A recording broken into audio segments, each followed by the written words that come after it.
MCD में standing committee के चुनाव में भारतीय जनता पार्टी ने जीत दर्ज की है और सबसे अच्छी बात ये रही कि लगभग 2.5 सालों के बाद ऐसी स्थिति आई कि जो पहले से प्रस्तावित था उसी अनुरूप सदन के अंदर कामकाज हुआ, चुनाव के दौरान वोटिंग हुई, परिणाम आया और परिणाम के बाद दोनों तरफ के दोनों जो पक्ष है वो खुश नजर आए। संजय वर्मा का सीधे रुख कर लेते हैं। संजय, स्टैंडिंग कमेटी के गठन के बाद कैसे एमसीडी के स्वरूप में बदलाव होगा, क्योंकि इस चुनाव का लंबे वक्त से इंतजार हो रहा था।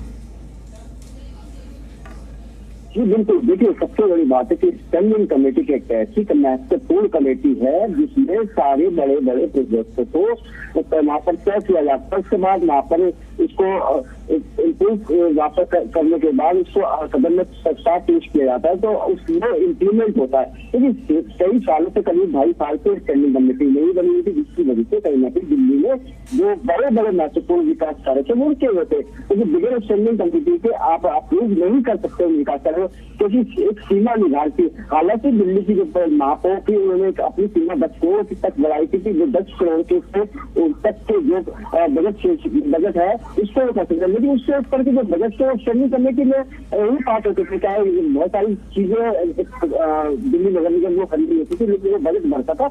ऐसे में स्टैंडिंग कमेटी ना होने की वजह से वो सारे विकास कार्य रुक गए थे और इसी की वजह से कई बार लगातार इस मामले को लेकर आवाज उठती रही। स्टैंडिंग कमेटी का मामला कोर्ट तक में गया, लेकिन अब क्योंकि स्थितियां बदल गई है, चाहे आम आदमी पार्टी सत्ता में थी, स्टैंडिंग कमेटी नहीं मिली थी। अब भारतीय जनता पार्टी जब से सदन एमसीडी में आई है तब से उन्होंने पहली प्राथमिकता यही है कि स्टैंडिंग कमेटी का जल्द से जल्द गठन, और इसके लिए पूरी प्रक्रिया उन्होंने कर दी है। क्योंकि आज जिस तरह से एक सदस्य का चुनाव होना था, एक सदस्य का जब चुनाव हुआ जिसमें सत्तर शर्मा ने जीत हासिल करी है, हालांकि और उसके बाद अब जो पूरा बहुमत है वो बीजेपी के पास है। अब स्टैंडिंग कमेटी के चेयरमैन का चुनाव हो रहा है, तो ये कवायद बताई जा रही है कि 12 तारीख को स्टैंडिंग कमेटी के चेयरमैन का चुनाव होगा। जब चेयरमैन के चुनाव होने के बाद स्टैंडिंग कमेटी का गठन हो जाएगा, तो स्टैंडिंग कमेटी बैठेगी, उन महत्वपूर्ण निर्णय पर विचार विमर्श करेगी जो दिल्ली को लेकर जो बहुत सारे ऐसे प्रोजेक्ट है जो जिसमें बहुत ज्यादा अमाउंट रहता है, जो मेन स्टैंडिंग कमेटी जो होती है वही उन सभी प्रावधानों को पास करती है। उसके बाद वो सदन में आता है, सदन में फिर पास होता है। तो स्टैंडिंग कमेटी का कह सकते हैं कि गठन होना एक बहुत महत्वपूर्ण है, दिल्ली वालों को विकास कार्य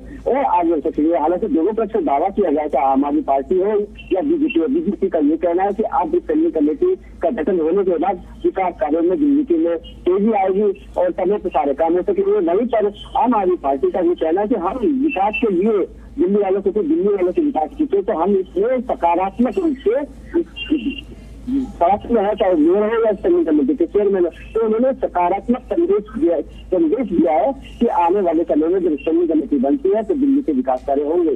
तो इसको लेकर अब ये लगता है कि आने वाले समय में जिस तरह से आज व्यवस्था चली, क्योंकि काफी समय पहले हम देखते थे जो कि सदन की शुरुआत होती थी, हंगामे की भेंट की जाती थी, कोई चर्चा नहीं होती थी और दिल्ली के सभी विकास कार्य सबसे इसी वजह से कहीं ना कहीं सवाल व्यवस्था भी पूरी दिल्ली में तरबरा होती। लेकिन अब जिस तरह से सत्ता परिवर्तन हुआ उसके बाद सत्ता पक्ष और विपक्ष दोनों का जो सकारात्मक रुख सामने लग रहा है, तो ये लगता है कि आने वाले समय में अब दिल्ली वालों को परेशानी का सामना ज्यादा नहीं करना पड़ेगा। चलिए संजय, बहुत बहुत शुक्रिया आपका इस पूरी बातचीत के लिए, इस पूरी जानकारी के लिए।